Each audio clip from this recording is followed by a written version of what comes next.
Hello, আশা করি ভালো আছেন এবং এই ভিডিওর মাধ্যমে আমাদের আমাদের যে ইউটিউব চ্যানেলটা আছে সেখানে আমাদের ইংলিশ স্পিকিং কোর্সটা আমরা লঞ্চ করে দিচ্ছি। রেগুলারলি আমরা ভিডিও আপলোড করব। সবচেয়ে মজার ব্যাপার হচ্ছে এই কোর্সটা একদম বেস থেকে শুরু করে অ্যাডভান্স লেভেল পর্যন্ত চলে যাবে। ঠিক আছে? ক্লাস হয়তোবা আমাদের 50 প্লাস 60 70 ক্লাস হবে, 70-80টা পর্যন্ত ক্লাস চলে যাবে। আমরা একদম ছোট ছোট করে প্রতিদিন অল্প অল্প করে প্র্যাকটিস করে করে উপরের দিকে যাব। এবং এটা একদম জিরো থেকে শুরু হবে, যে কিচ্ছু জানে না, ইংরেজির অ্যালফাবেট গুলো শুধুমাত্র চিনে, দু একটা অক্ষর চিনে, এতটুকু জানলেই হবে। বেশি ভোকাবুলারি লাগবে না, কিছুই লাগবে না, শুধু কথা শুনতে হবে এবং রেগুলার যে ভিডিওগুলো দেখবেন ওগুলো একটু স্টাডি করতে হবে। ঠিক আছে? তো আমরা প্রথম পেজে চলে যাই। দেখেন, আমরা প্রথম দিন যেটা শিখবো সেটা হচ্ছে ইংলিশ গ্রিটিংস। আমাদের হাই হ্যালো করা শিখতে হবে। ঠিক আছে? আমরা দেখেন চ্যাটে কিন্তু লিখি হ্যালো গুড মর্নিং, বাট মুখ দিয়ে বলার সময় বোম মারলে মুখ দিয়ে বের হয় না। তো এখন আপনাদের প্রথম কাজটা কি, আমার সাথে বারবার বারবার বলা। চলেন বলি আমরা, hello, hi, hello, hi, good morning. Good morning অর্থ শুভ সকাল, গুড আফটারনুন দুপুর 12টার পর থেকে আমরা গুড আফটারনুন বলতে পারি। ঠিক আছে? দেন অপরাহ্ন হচ্ছে গুড ইভিনিং, গুড নাইট ঘুমাতে যাওয়ার আগে শুভরাত্রি, good night. How are you, কেমন আছো, হাউ আর ইউ কেমন আছেন। হোয়াটসঅ্যাপ, বন্ধু বান্ধবকে জিজ্ঞেস করবেন হোয়াটসঅ্যাপ, হ্যাঁ এটা ক্যাজুয়াল। হাউস ইট গোয়িং, কেমন চলছে সবকিছু, হাউ ইজ ইট গোয়িং কেমন চলছে সবকিছু। সাপোজ কারোর সাথে দেখা হয়ে গেছে কি বলবেন, কারোর সাথে পরিচয় হয়েছেন, দেখা হয়েছে না পরিচয় হয়েছে, নাইস টু মিট ইউ। কারণ নতুন কারোর সাথে পরিচয় হলে কি বলবো শেষে যাওয়ার সময়, nice to meet you. Then greetings everyone, সবাই good morning good afternoon hi hello বলবে, আপনি কি বলবেন? কারোর সামনে বক্তৃতা দিচ্ছেন তখন কি বলবেন? Greetings everyone. এটা হচ্ছে কোনো গ্রুপ অফ পিপলকে আপনি জাস্ট সম্বোধন করছেন। হেই দেয়ার, হেই কি অবস্থা আর কি, হ্যাঁ হেই দেয়ার, লং টাইম নো সি, অনেক দিন দেখা হয় না। হোয়াটস নিউ, কি নতুন আছে। What's your day, how is your day, তোমার দিন কেমন ছিল, how is your day. See you later, পরে দেখা হবে, সি ইউ লেটার পরে আবার দেখা হবে। Good bye, good bye, good bye কিভাবে বলি আমরা, যখন সবকিছু শেষ চলে যাচ্ছে তখন বাই বাই গুড বাই এগুলো বলতে পারি। টেক কেয়ার, নিজের খেয়াল রেখো, take care. Have a nice day, তোমার একটা ভালো দিন কাটুক, have a nice day. Welcome, কেউ কোনো উপকার করে থ্যাংক ইউ, কেউ যদি থ্যাংক ইউ বলে কি বলবো আমরা, ওয়েলকাম বলবো। আর যদি কেউ কোনো উপকার করে তখন কি বলবো, থ্যাংক ইউ বলবো। সো ওয়েলকাম আর থ্যাংক ইউ খুব বেশি আমাদের ব্যবহার করতে হয় আমাদের কথাবার্তা বলার সময়। কেউ আমাদেরকে একটা হেল্প করেছে, আমরা ছোট্ট থ্যাংক ইউটা পর্যন্ত বলি না, এভাবে তাকায় থাকি। আমরা একটু থ্যাংক ইউটা বলবো, ঠিক আছে, ইংরেজিতে বলবো থ্যাংক ইউ, আর কেউ থ্যাংক ইউ বললে ওয়েলকাম। ওকে, ঠিক আছে। এখন হচ্ছে কমন সেন্টেন্সেস আমরা একটু দেখি। দেখেন, জেনারেল গ্রিটিংস গুলো পড়ে নিলাম, এগুলো কয়েকবার প্র্যাকটিস করবো, তারপর সবচেয়ে কমন যে প্রশ্নগুলো আমাদেরকে জিজ্ঞেস করে সেখানে চলে আসবো। আমি জানি খুব বেসিক থেকে পড়াচ্ছি, বাট স্টিল যারা একদম জিরোতে আছেন তাদের জন্য এটাই অনেক উপকার। আপনারা আমার কথা শুনবেন এবং বলবেন। সাপোজ কাউকে জিজ্ঞেস করবেন কেমন আছো, কিভাবে বলবেন? How are you, how are you কেমন আছেন। এটার উত্তরটা কিভাবে আপনি দিবেন? সাপোজ যদি কেউ আপনাকে জিজ্ঞেস করে, আম গুড, আমি ভালো আছি। আম ওয়েল, আমি ভালো আছি আলহামদুলিল্লাহ। আম ফাইন, এটা যে কোনো একটা দিলে হবে। আম গুড, আম ফাইন, সাথে সাথে আপনি একটা থ্যাংক ইউ বলে দিবেন, যেহেতু জিজ্ঞেস করছে আপনার কথা যে কেমন আছেন, থ্যাংক ইউ দিয়ে দিব। এবং সাথে সাথে আপনিও প্রশ্ন করবেন, হাউ অ্যাবাউট ইউ, তোমার কি অবস্থা, how about you.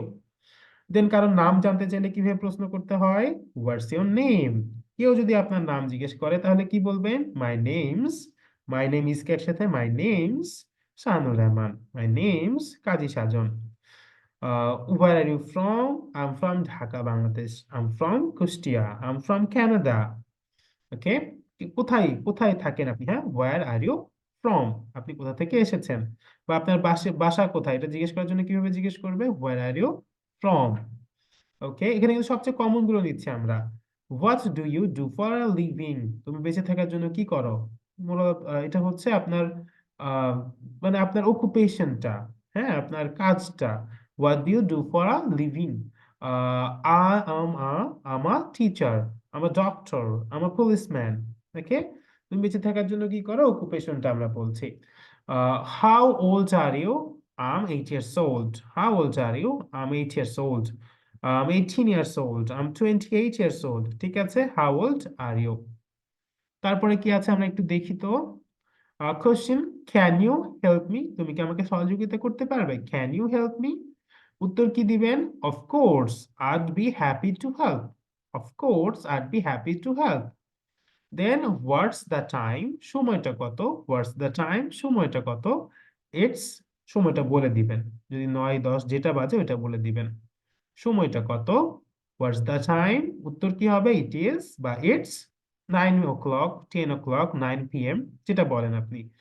War is the nearest, কোন একটা লোকেশন জিজ্ঞেস করবেন কারোর কাছে, সাপোজ আপনি আপনার কোন একজন কলিগের কাছে জিজ্ঞেস করছেন সবচেয়ে কাছে লাইব্রেরিটা কোথায়, where is the nearest library, where is the nearest library, সবচেয়ে কাছে লাইব্রেরিটা কোথায়।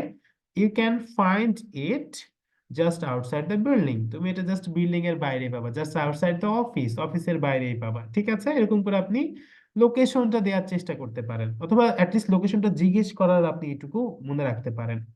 তারপরে কি আছে, what's your favourite food, colour, movie, etcetera. আপনাকে যদি কেউ জিজ্ঞেস করে আপনার পছন্দের খাবার, মুভি, এগুলো কি, কিভাবে প্রশ্ন করবে, হোয়াটস ইউর ফেভারিট ফুড। উত্তর কিভাবে দিবেন আপনি, my favourite food, colour, movie, etcetera is, যেটা হয়, my favourite movie is Avenger, my favourite food is cake, my favourite colour is white. ঠিক আছে। হাউ ওয়াজ ইয়োর ডে, তোমার দিন কেমন ছিল, হাউ ওয়াজ ইয়োর ডে, কেউ যদি জিজ্ঞেস করে উত্তরটা কি হবে, it was fine, it was fine, it was good. ঠিক আছে, এটা ভালো ছিল। থ্যাঙ্কস ফর আস্কিং, জিজ্ঞেস করার জন্য ধন্যবাদ, থ্যাঙ্কস ফর আস্কিং। তারপরে কি হচ্ছে, হাউ অ্যাবাউট ইয়ার্স, তোমার দিন কেমন ছিল, হাউ অ্যাবাউট ইয়ার্স, তোমার দিন কেমন ছিল। ঠিক আছে। তো আমরা মোটামুটি ধারণা পেলাম, আপনারা যেটা করবেন আমি এই যে বলে বলে দিলাম, আপনারা শুনে শুনে বলার চেষ্টা করবেন এগুলো। ঠিক আছে। তো একদম প্রথমে আপনারা কি করছেন, আপনারা জেনারেল গ্রিটিংস জোরে জোরে উচ্চারণ করছেন যাতে মুখে কোনো জড়তা কাজ না করে। যখন এগুলো সাবলীলভাবে বলতে পারছেন তখন চলে আসবেন এই কমন কোশ্চেন্স এবং অ্যান্সার গুলোতে, কমন কোশ্চেন্স এবং অ্যান্সার গুলো প্র্যাকটিস করবেন। এবং তারপরে আহ এতটুকুই, প্রথম দিনের জন্য আপনারা এতটুকুই প্র্যাকটিস করেন। যদি একদিনে আপনি বলতে না পারেন, যদি সমস্যা হয়, আমার মনে হয় যে 20 মিনিটস, সর্বোচ্চ 30 মিনিটস দিলে আপনাদের এই পুরো জিনিসটা কাভার হয়ে যাবে, যদি আপনারা জিরোতে থাকেন। অনেকে তো অলরেডি বোর ফিল করতেছেন যে এগুলো কেন শিখাচ্ছে, বাট যারা জিরোতে আছেন তাদের তো এগুলো লাগবে। আর আপনারা যারা একটু অ্যাডভান্স লেভেলে আছেন একটু রিভাইজ করে নেন, একটু বলেন, আপনাদের মুখে জড়তা একটু কমবে। তো আশা করি আপনারা প্র্যাকটিস করবেন, আপনাদের কাজে দিবে। শেষ পর্যন্ত দেখার জন্য অসংখ্য ধন্যবাদ। আর কোনো মতামত যদি থাকে অবশ্যই কমেন্টে লিখবেন। আপনারা কিন্তু আমাদের চ্যানেলটিকে সাবস্ক্রাইব করে, লাইক করে আপনাদের মতামত সাপোর্ট করতে পারেন। আমরাও চেষ্টা করবো আপনাদেরকে সহযোগিতা করার। বাই।